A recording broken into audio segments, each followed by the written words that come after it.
नमस्कार। आप लोगों के लिए जो काफ़ी दिनों से इंतज़ार था 68th बीपीएससी का, वो अब ख़त्म हो गया है, क्योंकि बीपीएससी ने 68वीं बीपीएससी परीक्षा के लिए नोटिफिकेशन जारी कर दिया है। हम देखने की कोशिश करेंगे कि आखिर कितनी सीट्स पर ये नोटिफिकेशन जारी किया गया है और साथ साथ में इसमें एसडीएम की कितनी पोस्ट हैं और भी अन्य बातों पर हम चर्चा करेंगे। और क्या नेगेटिव मार्किंग भी इसमें आ गई है, सवाल ये उठ रहा है। बहुत सारा मामला चल रहा है कि क्या सर नेगेटिव मार्किंग भी जोड़ दी गई इसमें, तो इस पे भी हम सवाल और जवाब करेंगे। क्या आखिर हुआ है, पूरी वीडियो को जरूर देखें। आइए शुरू करते हैं। सबसे पहली बात ये है इसमें जानने वाली कि इसमें 281 पोस्ट पर ये नोटिफिकेशन जारी किया गया है। यानी वर्तमान की बात करें तो बीपीएससी को 281 सीट्स हैं और उन पर नोटिफिकेशन जारी किया गया है। बीपीएससी ने यह भी कहा है इस नोटिफिकेशन में कि आने वाले समय में हम नंबर ऑफ सीट्स बढ़ा सकते हैं। वो कैसे बढ़ेंगी, मान लीजिए किसी भी डिपार्टमेंट में कोई वैकेंसी होती है और जो पीसीएस से वैकेंसी भरी जाती है, तो उस डिपार्टमेंट के द्वारा यदि बीपीएससी को अधियाचन दिया जाता है तो ऐसी स्थिति में बीपीएससी वो वैकेंसी बढ़ा देगी। इतनी बात ठीक है। अब हमारे दिमाग में अगला सवाल आएगा। सवाल ये है कि क्या ये बताइए गुरुजी कि इसमें एसडीएम की कोई पोस्ट है? तो पहला जवाब है एसडीएम की इसमें कोई भी पोस्ट नहीं दी गई है इस बार। ठीक है, इसमें एसडीएम की कोई पोस्ट नहीं है। हाँ, इसमें पुलिस उपाधीक्षक की है, यानी जो डीवाईएसपी जिसे हम लोग बोलते हैं, डिप्टी एसपी बोलते हैं, इसकी पोस्ट इसमें शामिल की गई है। एसडीएम की कोई भी अभी तक पोस्ट नहीं है। पता नहीं, हो सकता है बाद में बढ़ जाए।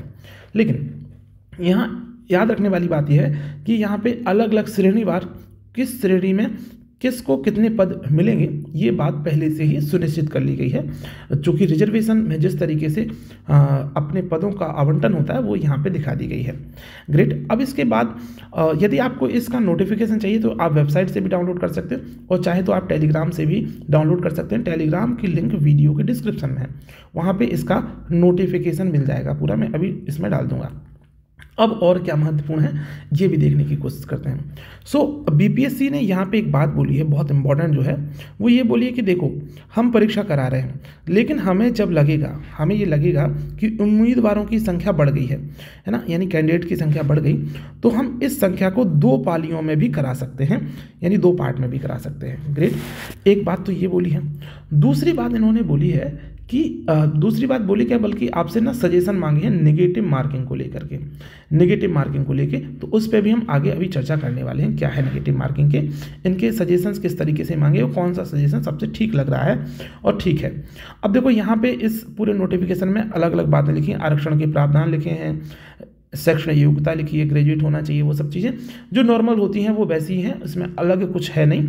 तो इस पर चलते हैं आगे।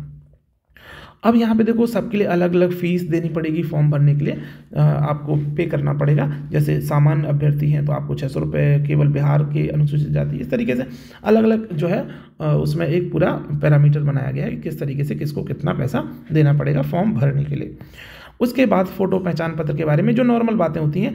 याद रखने वाली बात है कि परीक्षा के पैटर्न में कोई भी बदलाव नहीं हुआ है, लेकिन एक बदलाव जो हो सकता है, जो कि नेगेटिव मार्किंग को लेकर के, उससे संबंधित कुछ यहाँ पे महत्वपूर्ण खबर है।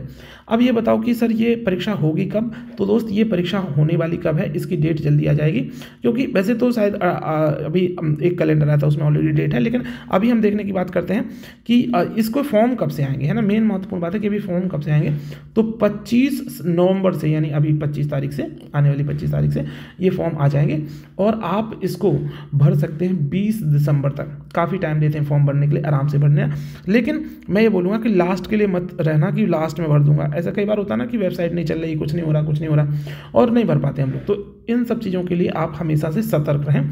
सो ऑनलाइन आवेदन प्रारंभ करने की तिथि और ऑनलाइन आवेदन भरने की अंतिम तिथि इसमें दी गई है। अब यहाँ पे देखो, आप लोगों से ना, आप लोगों का व्यू मांगा है, व्यू पॉइंट मांगा है कि आखिर अपना आप व्यू पॉइंट बताओ, अपना जो है एक सजेशन दो कमीशन को कि नेगेटिव मार्किंग हम जो करें तो उसमें से कौन सा विकल्प ठीक रहेगा, ये बताओ। ठीक है। सो यहाँ पे अपना जो है कैंडिडेट को खुद को ही विकल्प यहाँ पे चयन करना है। अब देखो, negative marking should be on limited number, ये कमीशन कह रहा है कि देखो यहाँ पे स्थिति ये है कि जो नेगेटिव मार्किंग होगी वो लिमिटेड नंबर पे होगी। यानी जैसे इन्होंने एग्जाम्पल दिया कि 150 क्वेश्चन आते हैं, उसमें से 50 क्वेश्चन जो है मान लेते हैं कि वो लेवल ऑफ डिफ़िकल्टीज़ के अनुसार से टफ हैं, तो उन 50 क्वेश्चंस पे नेगेटिव मार्किंग होगी, सिर्फ उन 50 पे, यानी 150 क्वेश्चन में से 50 पे नेगेटिव मार्किंग होगी और 100 पे जैसे कि जैसे जिसमें नेगेटिव मार्किंग नहीं है वो एज इट इज़ रहेगा। ठीक है, एक बात हुई। यानी ये बात हो गई। एक तो तरीका ये है, ये बोल रहे हैं कि जिस व्यक्ति का ये नेगेटिव मार्किंग वाला क्वेश्चन सही हो जाता है उसको 2 नंबर दिए जाएं और जिसका गलत हो जाता है तो उसके जो है 1.2 मार्क्स यानी 0.5 मार्क्स काट लिए जाएं। एक बात। दूसरी बात कह रहा है कि पहले जैसा ही हम करते हैं, दूसरा पॉइंट समझना आप, कह रहा पहले जैसा ही करते हैं, लेकिन इसमें अंतर क्या है बस कि जो सही के लिए नंबर आप दे रहे हो वो ऊपर वाले ऑप्शन में 2 नंबर दे रहा हो, तो नीचे वाले में उसने बोला कि एक ही नंबर दिया जाए और उसका 0.25% या 0.25 मार्क्स 0.25 मार्क्स यानी 1.4 ऑफ द रॉन्ग आंसर, मतलब इस फॉर द रॉन्ग आंसर काट लिया जाए। तो यानी 0.25 काट दिया है, एक नंबर सही के लिए मिले, गलत के लिए 0.5 माइनस कर दिया जाए, ये बात बोली है। तीसरा ऑप्शन बोल रहा है देखो ये सब ना करो, आप क्या करो, सभी पे नेगेटिव मार्किंग यूनिफॉर्मली अप्लाई करो, यूनिफॉर्मली अप्लाई करो। ठीक है, यानी कि 150 के 150 क्वेश्चन में जैसे यूपीएससी में होता है, पीसीएस में होता है, यूपी पीसीएस में, तो ऐसे का ऐसा कर दो आप, ये ज़्यादा सटीक है। तो यदि मुझसे पूछा जाए तो मेरे हिसाब से देखो लेवल ऑफ डिफ़िकल्टीज़ सबके लिए अलग अलग होती है, बार बार यही बात मैं बोलूँगा। पता नहीं ये ऑप्शंस किस तरीके से क्या लॉजिक इन्होंने लगाए हैं, बात बताएगी कमी से शायद कभी, लेकिन ये तीसरा ऑप्शन जो है नेगेटिव मार्किंग होनी चाहिए तो ऐसे होना चाहिए, क्योंकि लेवल ऑफ डिफ़िकल्टी सबके लिए अलग अलग होता है और ऐसे तय करना बहुत मुश्किल है लेवल ऑफ डिफ़िकल्टीज़ को। ये था, या अब ये सजेशन है कि इसमें नेगेटिव मार्किंग किस तरीके से हो पाएगी, एट लास्ट अभी इस पर कोई विशेष बात नहीं समझ में आ रही है, वो जल्दी आपको अपडेट हो जाएगी।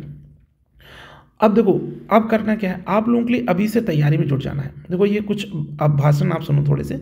भाषण ये है कि आप ना अभी से तैयारी में जुटोगे, ज़्यादा दिन बचे नहीं हैं, लगभग 2 महीने का समय हमारे पास, इतने में ही हमें ये 2-2.5 महीने का, इतने में ही हमें पीटी के लिए तैयारी करना है। जिसका नहीं हुआ इस बार सिलेक्शन तुरंत लग जाओ, जिसका मेंस जो मेंस दे रहा है वो भी तुरंत लग जाओ, क्योंकि मेंस के लिए भी अभी ज़्यादा समय नहीं है। तो इसीलिए अब बस अब पढ़ाई का समय आ गया है। और आपको फिर भी लग रहा है कोई डाउट है बीपीएससी की टेस्ट सीरीज़ को लेकर के, बीपीएससी की मेंस की टेस्ट सीरीज़ हमारे यहाँ पे आ गई है और प्रीलिम की भी टेस्ट सीरीज़ हम यहाँ पे जल्दी लेके आ रहे हैं। आप किसी भी जो है डाउट के लिए आप इस नंबर पे कॉल कर सकते हैं, लेकिन बस ऐसे फालतू में कॉल नहीं करना, नॉर्मल बात जो है उसके लिए ही कॉल करना। लग रहा है आपको प्रीलिम की टेस्ट सीरीज, मेंस की टेस्ट सीरीज करना है या कुछ और समस्या है तो ही कॉल करना या मैसेज कर देना व्हाट्सएप में। चलो फिर मिलते हैं आप लोगों से अगली वीडियो में। आप लोग तैयारी करते रहिए, पढ़ते रहिए, ऑल द बेस्ट। मैं मान रहा हूँ कि कम सीट्स हैं, नंबर ऑफ सीट बहुत कम है, लेकिन ये सीट्स बढ़ सकती हैं आने वाले समय में, जैसा कि कमीशन ने कहा है। चलो फिर मिलते हैं नेक्स्ट जो है किसी इवेंट में, तब तक के लिए जय हिंद, जय भारत, थैंक यू।